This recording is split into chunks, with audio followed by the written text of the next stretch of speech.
संभले रहे संभाले रहे, इंसान है इंसान ही रहे, आजमाइश है ईमान से रहे।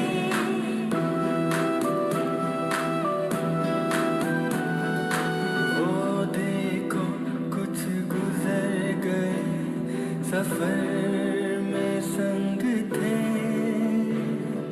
बिछड़ गए कहीं मेरे कमी तो नहीं रही, कहीं मेरे रुखी तो नहीं। Good morning student. आसरों हम पढ़ रहे थे कर्म कारक। कर्म कारक द्वितीय विभक्ति। अपन पढ़ रहे हैं सेंटेंस बनाना, सेंटेंस कैसे बनते हैं जरा देखिए। अब जो सेंटेंस करवाने जा रहा हूं वो बहुत ज्यादा इंपॉर्टेंट है। एग्जाम में 5 नंबर के जो क्वेश्चंस आते हैं हिंदी से संस्कृत ट्रांसलेट कीजिए, वो इन्हीं सेंटेंस पूछे जाएंगे। एक आता है कारक व कारण बताइए, इन्हीं में से ही पूछा जाएगा। ठीक है, तो कम से कम ये सेंटेंस आप ध्यान से देखें। जब भी आप पढ़ने बैठे, ईयरफोन लगा के बैठे, एकांत में बैठे, ताकि आपको कोई डिस्टर्ब करने वाला ना मिले। तो जरा देखिए कर्म कारक द्वितीय विभक्ति। तो मैं सबसे पहला सेंटेंस ले रहा हूं, राजमार्ग के दोनों ओर। कल मैंने आपको कुछ शब्द याद करवाए थे। राजमार्ग के दोनों ओर। कल वाले जो शब्द है वो अपनी कॉपी किताब सामने रखें ताकि आपको याद रहे। राजमार्ग के दोनों ओर वृक्ष है। राजमार्ग के दोनों ओर वृक्ष है। मैंने कल आपको याद करवाया था अभिते परिते उभयते सर्वते समय निक्षा हार्दिक प्रति योगे द्वितीय विभक्ति। और बताया था अनु, अधो अधे, अधो अधे, ऊपरी ऊपरी, याद करवाया था। अधो अधे, अध्युधि यानी अधि अधि, ऊपरी ऊपरी ऊपरी, ऊपरी ऊपरी। ये शब्द अगर सेंटेंस में हो तो हमें क्या लगाना है? द्वितीय विभक्ति लगानी होती है। अब जरा देखिए, मैंने सेंटेंस लिखा राजमार्ग के दोनों ओर वृक्ष है। इसे आपको क्या करना है? संस्कृत में बनाना है। तो सबसे पहले देखिए, राजमार्ग के दोनों ओर वृक्ष है, के दोनों ओर, इस शब्द को लीजिए आप पहले। दोनों ओर के लिए मैंने एक शब्द लिखा है। तो सबसे पहला वर्ड ही था अभिते और उभयते, था क्या? अभिते और उभयते। या तो आप अभिते लिख दो या लिख दो उभयते, दोनों ही वर्ड सही है। दोनों ही का मतलब क्या था? दोनों ओर, अभिते या उभयते। हो गया, अभिते या उभयते, दोनों ओर हो गया। और मैंने कहा था अभिते उभयते जब भी सेंटेंस में आए तो क्या करना है? आपको द्वितीय विभक्ति का प्रयोग करना है। लेकिन द्वितीय विभक्ति का प्रयोग करना कहां पर है? ये देखिए, द्वितीय विभक्ति का प्रयोग करना है इस शब्द से पहले। देखिए, राजमार्ग मतलब इस शब्द में कौन सी विभक्ति आएगी? द्वितीय विभक्ति आएगी। क्यों? क्योंकि अभिते उभयते यानी अभिते उभयते के योग में द्वितीय विभक्ति का प्रयोग होता है। इन शब्दों से जो पहले वर्ड आएगा उन शब्द में क्या आएगा? द्वितीय विभक्ति का प्रयोग होगा। देखिए, तो राजमार्ग, अब मैं शब्द लिख रहा हूं राजमार्ग। अब अपने को ये तो पता चल गया राजमार्ग की मुझे कौन सी विभक्ति लगानी है? द्वितीय विभक्ति लगानी है। तो राजमार्ग की द्वितीय क्या होगी? देखो, ये रहा राम, ये रहा गा में किसका स्वर है? ए का। मैं में किसका स्वर है? ए का। राम की द्वितीय क्या होगी? रामम। तो राजमार्ग की द्वितीय क्या हो जाएगी? राजमार्ग। और ये मैं लगा दिया राजमार्गम। तो सेंटेंस बन गया राजमार्गम। ठीक है, आगे देखिए, अभी सेंटेंस पूरा नहीं हुआ है। राजमार्गम अभिते या उभयते वृक्ष है। अच्छा, राजमार्ग के दोनों ओर वृक्ष है। तो अच्छा, एक बात बताइए मुझे, वृक्ष जो है इन दोनों वृक्ष और है के बीच में कोई कारक चिन्ह नहीं है, और जब कोई भी कारक चिन्ह नहीं है तो अपन कौन सी विभक्ति का प्रयोग करते हैं? प्रथमा विभक्ति में कर्ता कारक। ठीक है, तो वृक्ष है, ध्यान देना, वृक्ष है। तो आप मुझे बताइए वृक्ष यहाँ पर एक वचन आएगा, द्विवचन आएगा, बहुवचन आएगा, ये बताओ सबसे पहले मुझे। तो राजमार्गम अभिते उभयते वृक्ष। अब राजमार्ग यानी राजमार्ग का मतलब होता है सड़क। ठीक है, सड़क के दोनों ओर वृक्ष है, तो क्या दो ही वृक्ष होंगे? भाई दोनों ओर तो एक वृक्ष हो नहीं सकता, भैया आपका राजमार्ग है। अब मैं कहूँ राजमार्ग के दोनों ओर वृक्ष है, तो मगर एक पेड़ बना दूं, एक ही थोड़ी है, और भी दोनों ओर है, तो मतलब एक इधर भी होगा, तो दो ही थोड़ी है, मतलब दो से ज्यादा है। मतलब राजमार्ग के दोनों ओर क्या है? वृक्ष है। मतलब वृक्ष कैसे? बहुवचन में है। क्या है? बहुवचन। देखिए, तो वृक्ष शब्द की प्रथमा क्या लगेगी? प्रथमा विभक्ति लगेगी। यहां लिख रहा हूं, वृक्ष शब्द की प्रथमा विभक्ति और लगेगा बहुवचन। ध्यान देना, वृक्ष शब्द की प्रथमा विभक्ति बहुवचन, प्रथमा विभक्ति बहुवचन लगाना है। कैसे लगाओगे वृक्ष शब्द की प्रथमा विभक्ति बहुवचन? बताओ। राम का ले लो, राम, रामो, रामः, राम रामो रामः। जैसे देखो ये राम है, वैसे क्या है? वृक्ष है, वृक्ष, वृक्षो और वृक्षः। बताओ क्या आएगा? सिंपल सी चीज है, क्या आएगा? वृक्ष। तो मैंने लिख दिया वृक्ष और लगा दिया यहाँ पर विसर्ग। क्लियर हो गया? अब एक और बचा है, क्या बचा हुआ? है बचा हुआ है। क्या बचा हुआ? है। देखिए, है शब्द। अब जो है इस है को संस्कृत में कहते हैं अस धातु। क्या कहते हैं? अस धातु। अस धातु का मतलब होना या है। ठीक है, अस धातु। अब बताओ लकार कौन सा होगा? मतलब प्रेजेंट टेंस होगा, पास्ट टेंस होगा, फ्यूचर टेंस होगा? तो आप बताइए कौन सा होगा? Present tense, past tense, future tense. है किसमें आता है? वर्तमान काल में। तो अस धातु, अस धातु का काल कौन सा है? वर्तमान काल। और वर्तमान का मतलब होता है लट लकार। कौन सा होता है? लट लकार। ठीक है, अस धातु, वर्तमान काल, लट लकार, ये बात तो हो गई।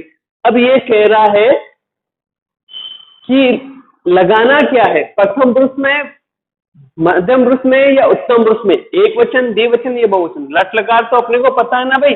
लट लकार में क्या आता है? पठती, पठत, पठंती, यही आता है। पठती, पठता, पठंती, पठसी, पठत, पठत, पठामी, पठावे, पठामी, यही आता है। ये आपका लट लकार हो गया। अपने को पट के रूप याद है। अब ये प्रथम पुरुष, ये मध्यम पुरुष, ये उत्तम पुरुष। तो बताओ पुरुष कौन सा लगाएंगे?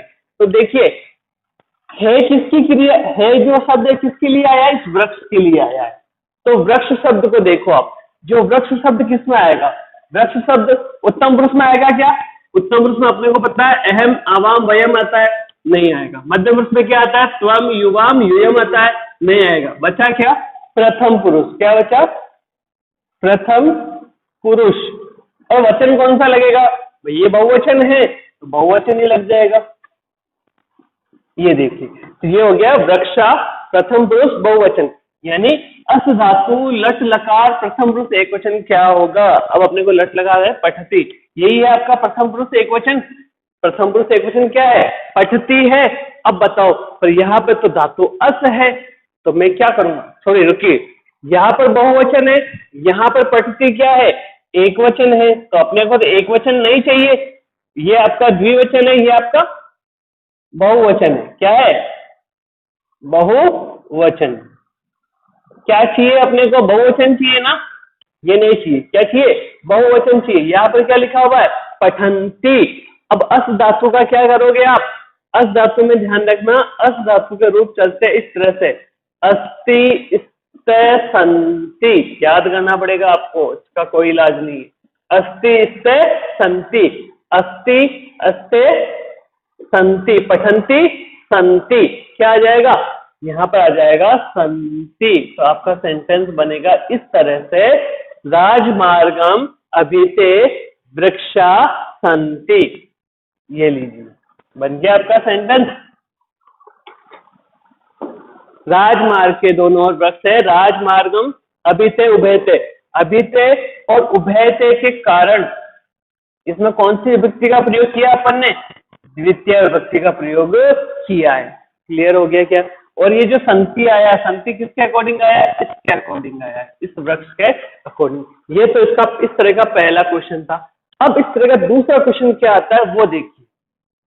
दूसरा क्वेश्चन आता है, आपको सेंटेंस ऐसा लिखा हुआ आएगा कि राजमार्गम, क्या लिखा आएगा? राजमार्गम अभिते वृक्षा संति। एक सेंटेंस तो इस तरह का आएगा। देखो मैं इसके साथ में बहुत सी चीजें क्लियर कराता जाऊंगा। राजमार्गम अभिते वृक्षा संति। आपसे क्वेश्चन ये पूछेगा कि रेखांकित पद, ये रेखांकित पद है, ठीक है, रेखांकित पद में कौन सी विभक्ति है? क्या पूछा आपसे?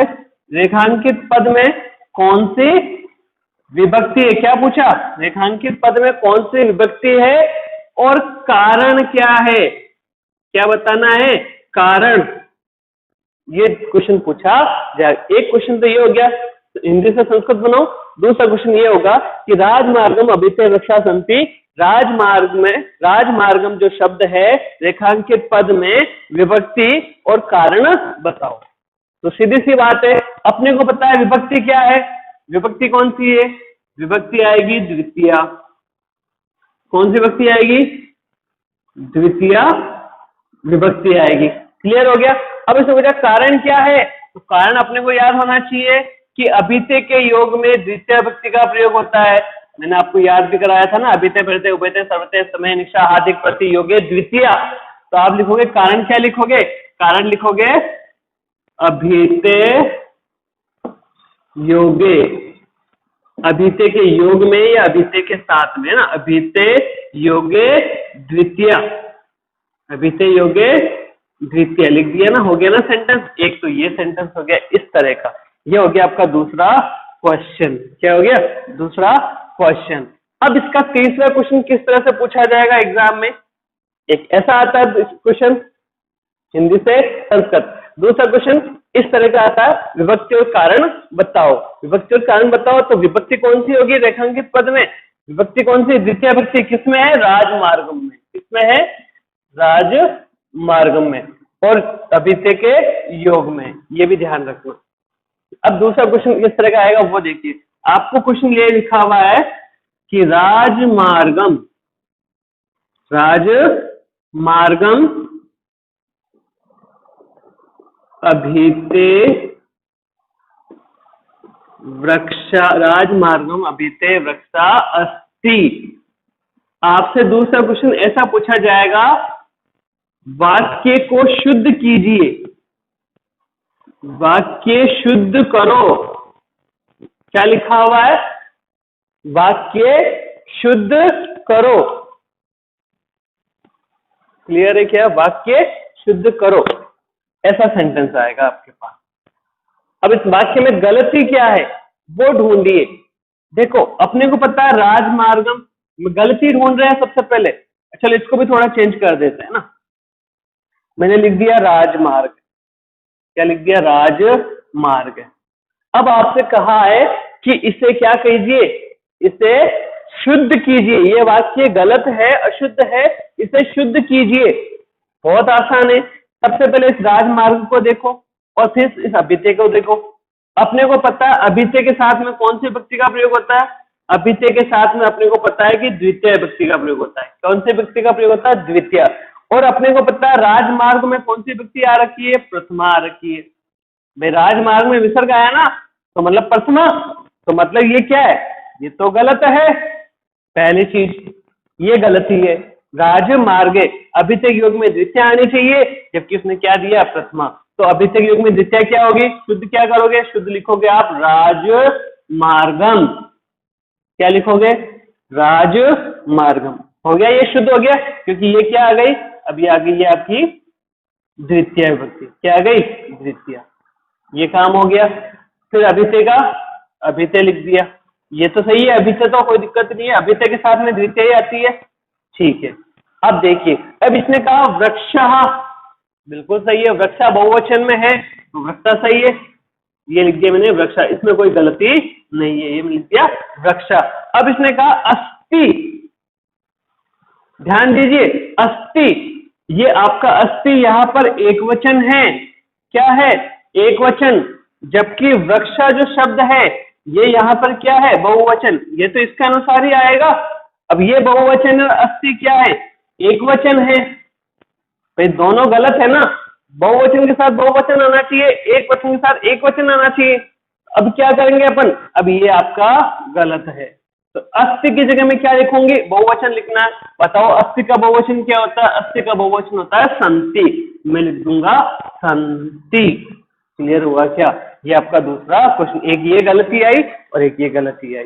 तो इस तरह से आपको वाक्य देंगे कि राजमार्ग अभिते वृक्षा अस्ति, इस निम्न वाक्य को शुद्ध करे, शुद्ध कुरुते, शुद्ध कीजिए।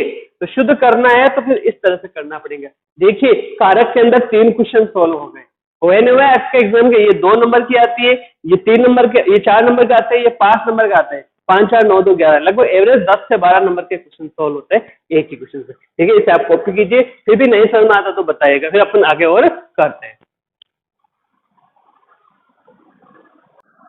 आगे देखिए, नेक्स्ट सेंटेंस ले रहा हूं मैं।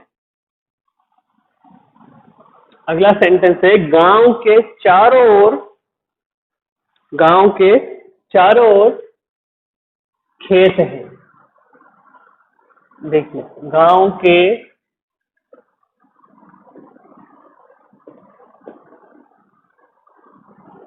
चारों ओर खेत है, ये आपका सेंटेंस है कि गांव के चारों ओर खेत है। इसको बनाना है संस्कृत में, सेंटेंस को पढ़े, गांव के चारों ओर खेत है, तो शब्द क्या आ रहा है? के चारों ओर। और अपने को पता है जब भी के चारों ओर शब्द जब आता है तो चारों ओर को अपन बोलते हैं, क्या बोलते हैं? चारों ओर को बोलते हैं परितः। क्या बोलते हैं? थोड़ा नीचे लिख देता हूं, बोलते हैं परितः। और अगर परितः नहीं बोलना चाहो तो आप बोल सकते हो सर्वतः। क्लियर है क्या? सबसे पहले तो ये लिखना है, चारों ओर को क्या बोलते हैं? परितः या सर्वतः।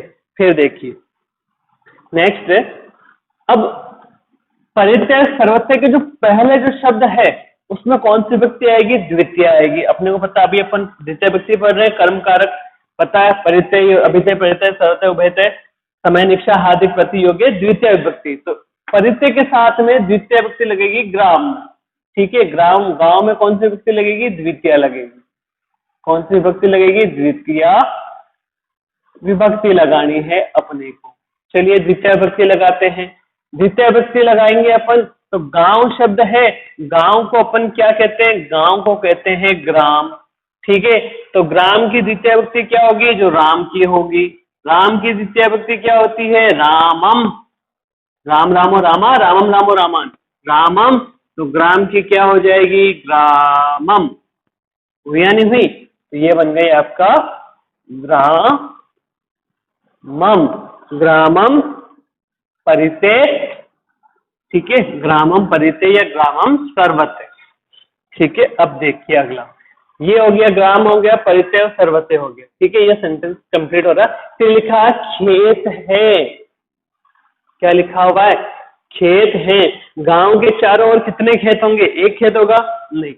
2 होंगे? नहीं, उससे भी ज्यादा, मतलब बहुत सारे खेत है, मतलब बहुवचन है। तो खेत को संस्कृत में कहते हैं अपन क्षेत्र।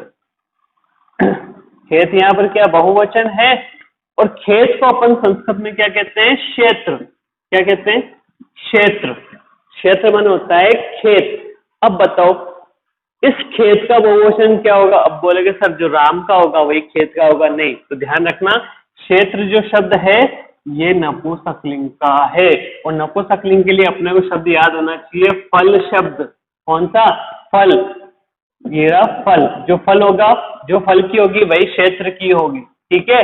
तो फल की विभक्ति क्या होती है? फलम, फले, फलानी, फलम, फले, फलानी। तो क्षेत्र की क्या हो जाएगी?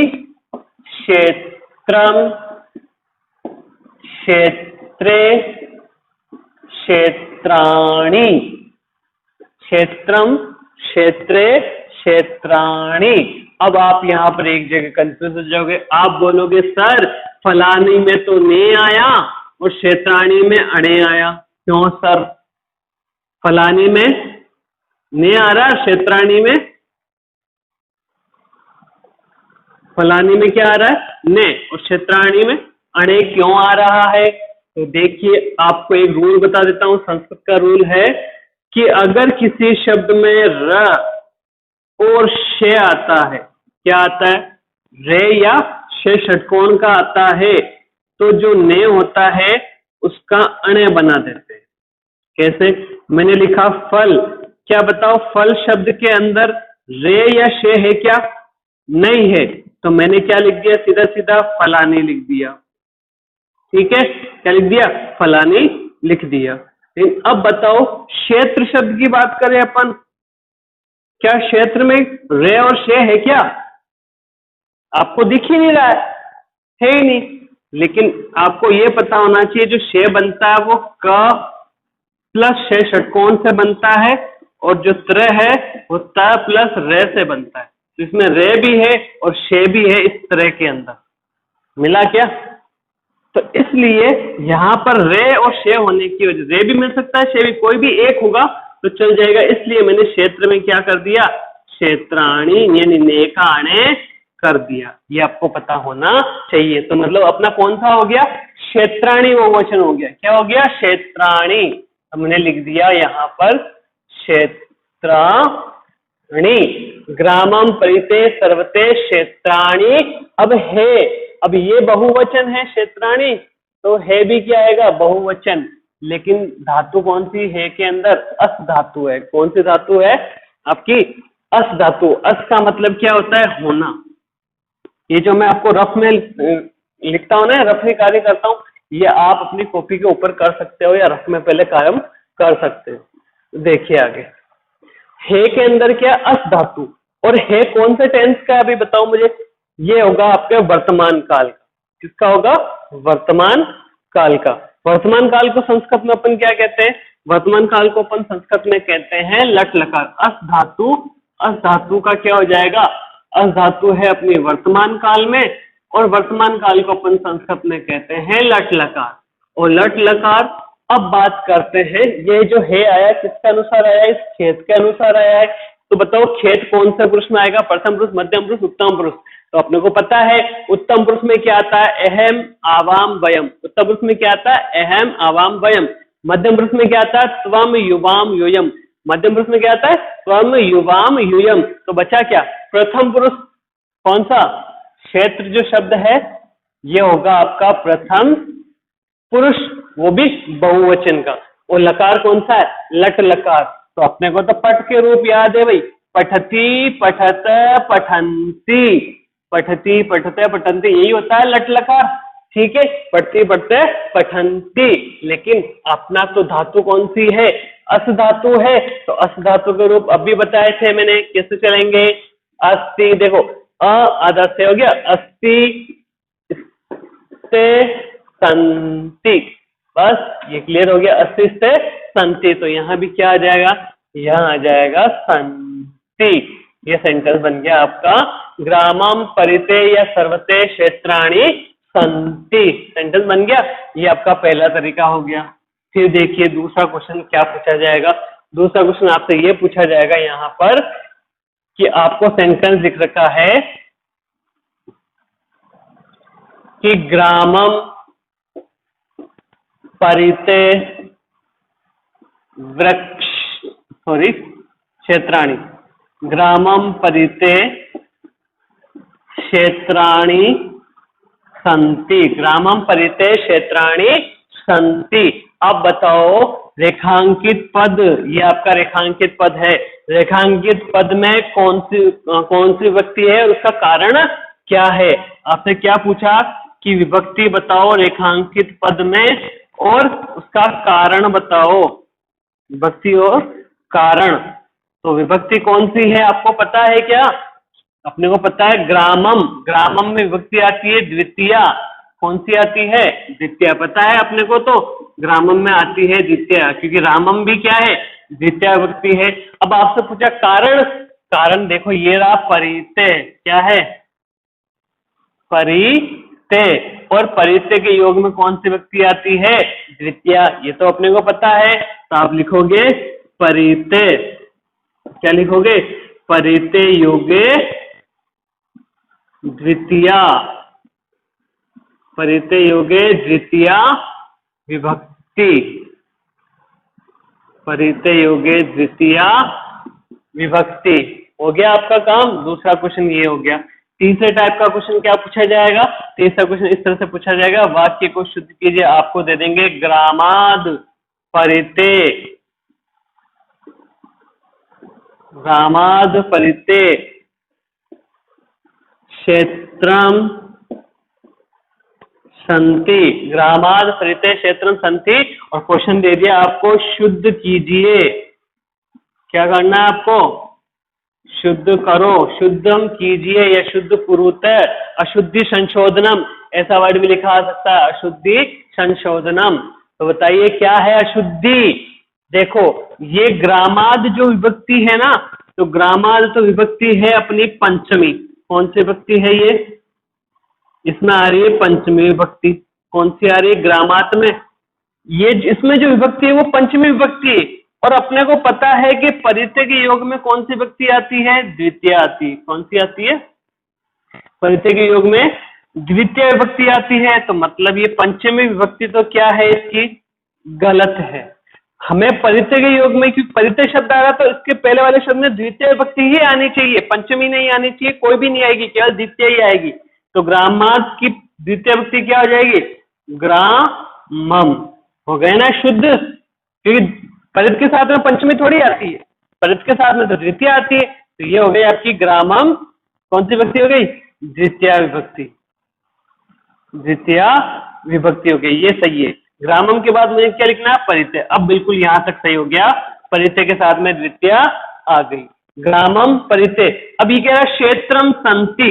संति जो शब्द है आपको पता है अस्ति से संति बहुवचन का है, और क्षेत्रम जो शब्द है वो एक वचन का। अभी अपन ने सबसे पहले ही लिखा था, पता है आपको? क्षेत्रम, क्षेत्रे, और एक लिखा था क्षेत्राणि, क्षेत्राणि। ठीक है। तो ये जो क्षेत्रम है ये एक वचन का है, ये द्विवचन का है, और ये बहुवचन का है।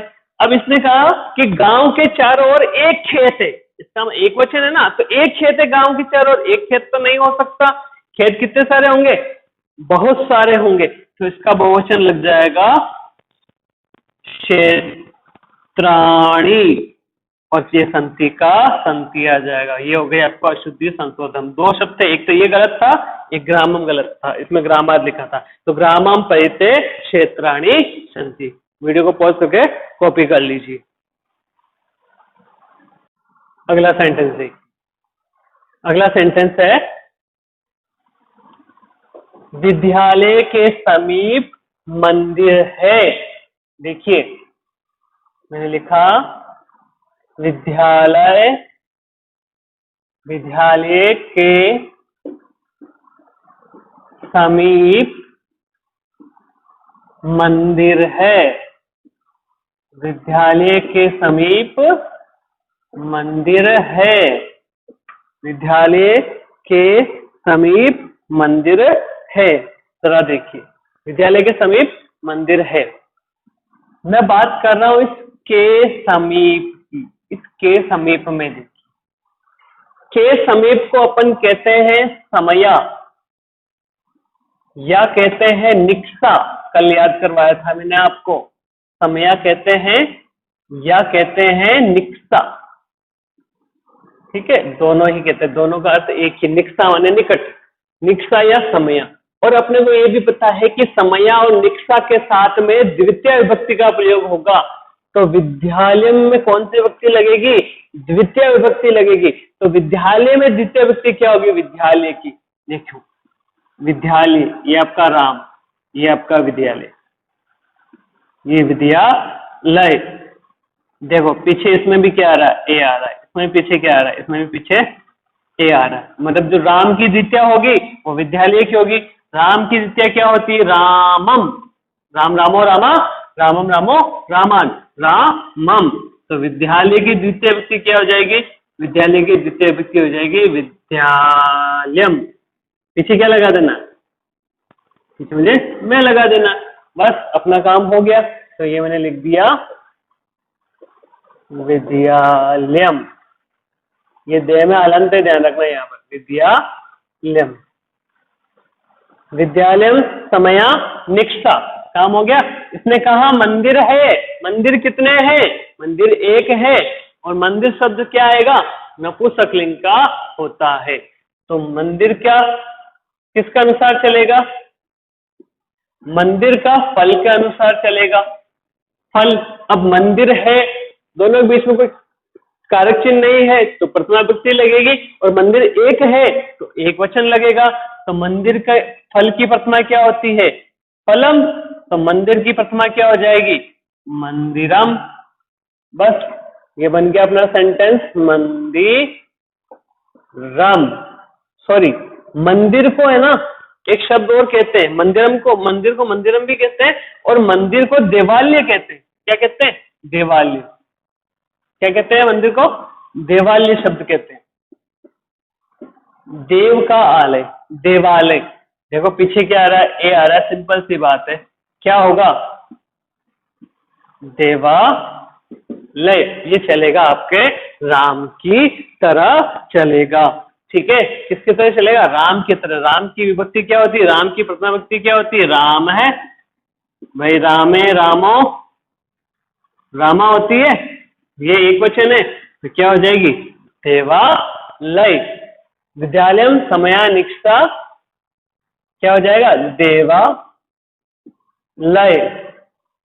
ठीक है। अब यहां पर देखो देवालय शब्द एक वचन है ना।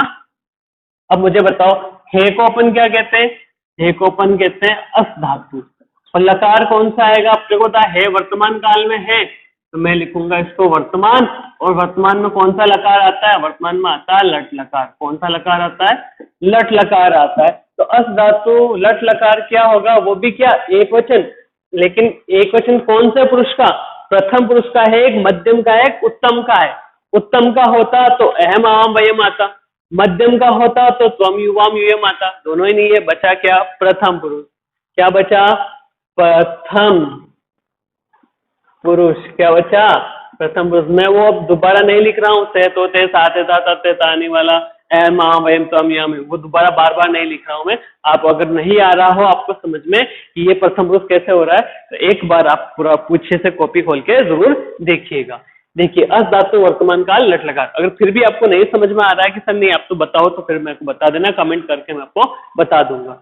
देखिए अस धातु लट लकार प्रथम पुरुष एक वचन क्या होगा? अपने को पता है पठती होता है, इसका क्या हो जाएगा? अस्ति हो जाएगा, क्योंकि मंदिर तो क्या है? एक ही है, इस एक के अनुसार ही आएगी। ये हो गया अस्ति। क्लियर? ये बन गया आपका सेंटेंस। जरा देखिए आगे। ये तो हो गया आपका हिंदी से संस्कृत बनाने का, ठीक है। अब देखिए दूसरा क्वेश्चन किस तरह से आता है। तो आपका एक तो क्वेश्चन बन गया ना, विद्यालयम समया समय या निष्ठा देवालय अस्ति। ये तो इसको कोष्टक में लिखना है आपको। और विद्यालय में कौन सी व्यक्ति है आपको पता है? विद्यालय में है द्वितीया। कौन सी व्यक्ति है? द्वितीया। किसके योग में है? समया के योग में या निष्ठा के योग में। दोनों ही बातें सही है। अगला क्वेश्चन किस तरह का आता है आपके टेस्ट में? देखिए अगला क्वेश्चन इस तरह का आता है, आपको क्वेश्चन दे देंगे इस तरह का। क्वेश्चन दे दिया विद्यालयम। अब वो विद्यालयम की जगह दूसरा वर्ड भी तो चेंज कर सकता है, ग्रामम कह सकता है, देवालयम बोल सकता है, ठीक है। विद्यालयम आपको दे दिया समया, ठीक है, विद्यालयम समया, या आपको देवालय भी निष्ठा भी दे सकता है, दोनों ही बातें हैं।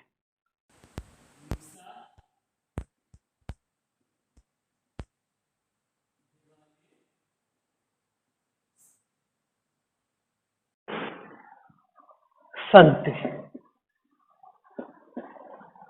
ठीक है, बहुत आसान है। विद्यालयम समया निष्ठा देवालयम अस्ति, क्या आएगा? अस्ति। अब जरा देखिए, आपसे पूछा गया है कि रेखांकित पद में कौन सी विभक्ति है, कौन सा कारण है। अपने को पता होना चाहिए कौन सी विभक्ति है और कौन सा कारण है। विभक्ति की बात कर रहा है और कारण पूछ रहा है। विभक्ति है तो उसका कारण भी तो बतलाना पड़ेगा, कौन सा कारण से विभक्ति आई है। तो विद्यालयम रामम कौन सी विभक्ति है? द्वितीय विभक्ति है। कौन सी विभक्ति आ गई? द्वितीय विभक्ति आ गई। ठीक है, ये तो अपने को पता चल गया कि ये द्वितीय विभक्ति है। कारण की बात करें, कारण क्या है, तो अपने को पता होना चाहिए ना कि समया और निष्ठा के साथ में कौन सी आती है? द्वितीय आती है। तो आप लिख दोगे समया ऑब्लिक निष्ठा, समया ऑब्लिक निष्ठा योगे कौन सी? द्वितीय। हो गया। अगला क्वेश्चन किस तरह का आएगा वो देखिए। अगला क्वेश्चन आएगा आपका इस तरह का क्वेश्चन आएगा, आपको सेंटेंस में देंगे विद्यालयन, विद्यालयन समया देवालयम अस्ति। आपको बोलेंगे शुद्ध करो, क्या बोलेंगे? शुद्ध करो, सेंटेंस को शुद्ध करो। कैसे करोगे? आपको पता होना चाहिए विद्यालयन, विद्यालयन में कौन सी विभक्ति है? तृतीया। कैसे?